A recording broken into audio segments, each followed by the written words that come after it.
होती सुंदर बाग. बागेत होते अनेक प्राणी आणि पक्षी. त्यापैकी एक होता बगळा आणि एक होता कावळा.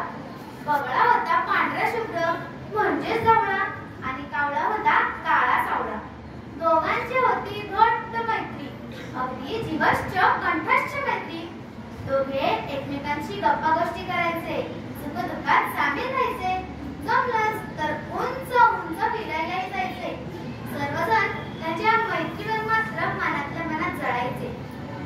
असंच एकदा दुपारी फिरता फिरता बगळा वाट चुकला. कावळा त्याला शोधू लागला, भेटेल त्याला विचारू लागला. पण बगळा काही सापडेना आणि कावळ्याला चैन पडेना. थोड्यात सुसाट्याचा वारा सुटला, ढग पडू लागले. त्याच एका मऊ मऊ ढगावर बगळा मस्त ऐटीत बसला. ढगाबरोबर इकडून तिकडं धावू लागला. गार गार वाऱ्याबरोबर झोके घेऊ लागला. आनंदाने टाळ्या पिटू लागला. इकडे कावळा मात्र कावळा झाला, खूप दिवसला.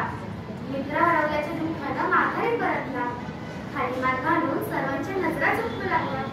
पण शेजारीच ते दिवसल्याशिवाय राहतील कसे?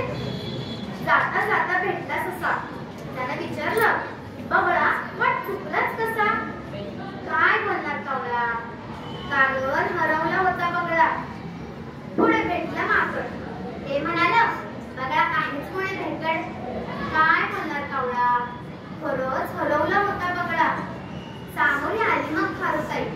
एकट्या कावळ्याला पाहून म्हणाली, विपरीतच झालं बाई. काय बोलणार कावळा?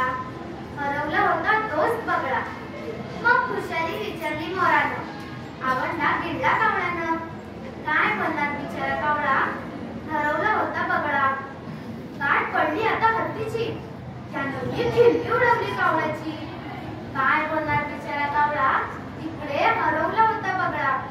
इकडून हळूच आली हरणांची जोडी. मागे जोडली होती ढगांची लाडी. कावळा मनाला म्हणाला, ओहो माझा दोस्त किंवा हरवला. मला अन्न पाणी लागेना गोड.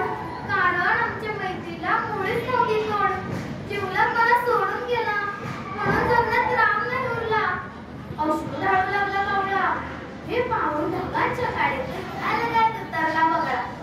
आता बगळ्याच्याही डोळ्यातून वाहत होतं पाणी. चेष्टा ठरणार होती जीव घेणी.